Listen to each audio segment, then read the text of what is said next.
I was a long-term missionary. My family and we spent 16 years out in the South Pacific.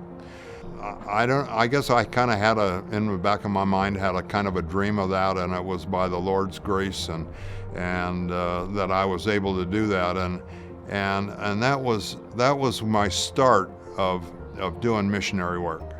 I wasn't a pastor, I was a support person, but it just gets in your blood, and you just say, this is something I'd really like to do.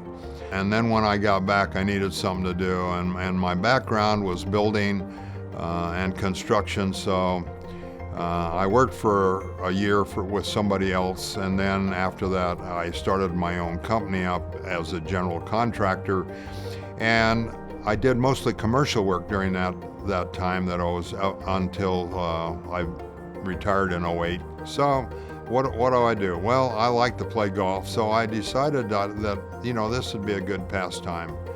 And I did that for 5 years. I played golf 5 days a week. But it got to the point that the people I was playing with had different values than I did, and it just wasn't fun anymore. And so I said, there was something different that needs to be done. And that's when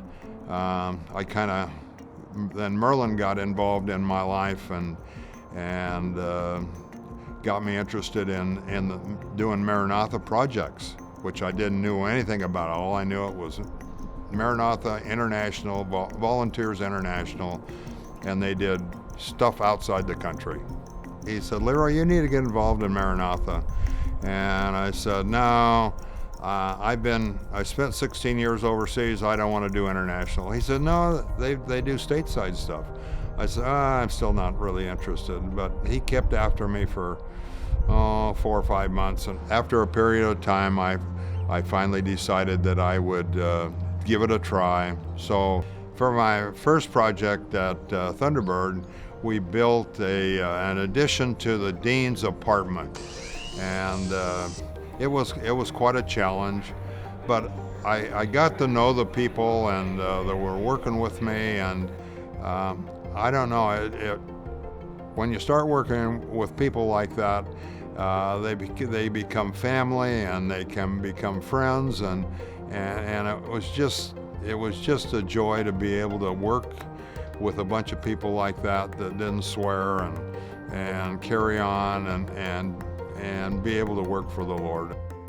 I really didn't know if I was going to keep doing this or not. This was the first project, and then right after that, they were going to build a totally new church in Tucson, and got down there and got involved in that. And then every project that I've been on, the hook just gets a little deeper and deeper, and pretty soon you can't get the hook out, so you just keep going.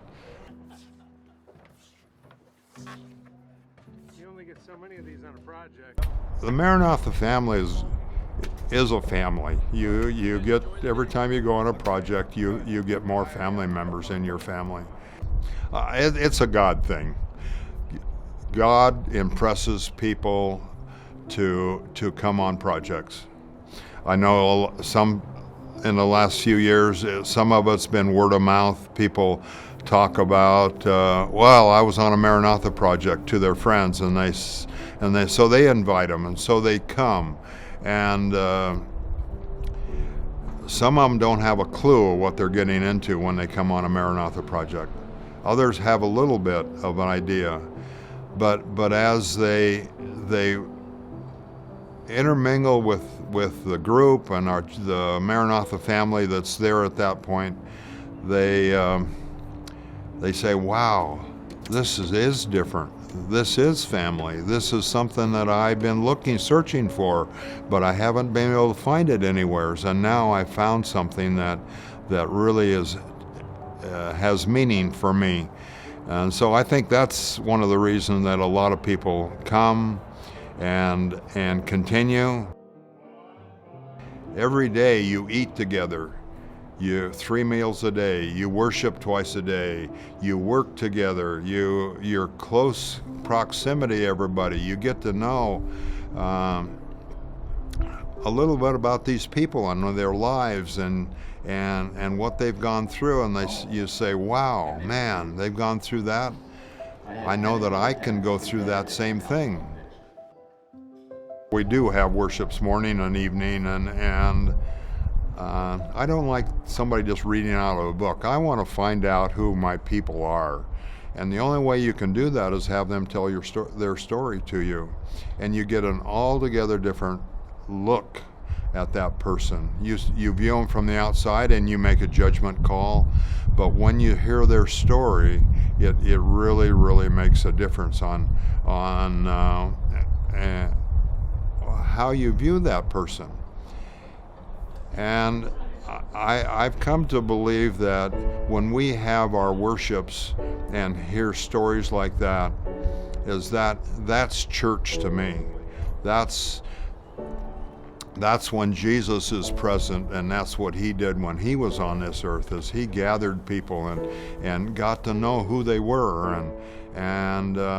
So the Maranatha family is my church family, and when we have our worships, that's church for me.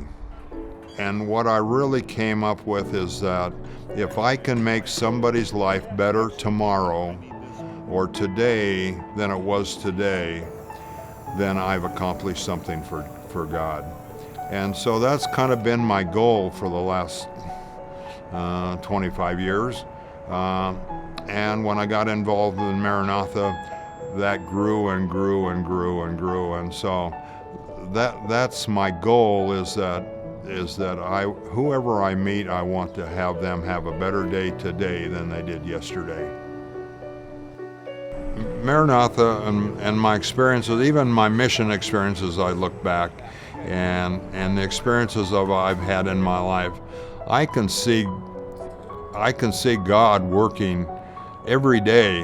He lines out projects. He brings people that I need, and I don't even know who they are until they show up. So you can't tell me that there's no God, because God works in my life every day, and I've come to know him as a personal friend, and I talk to him all day long.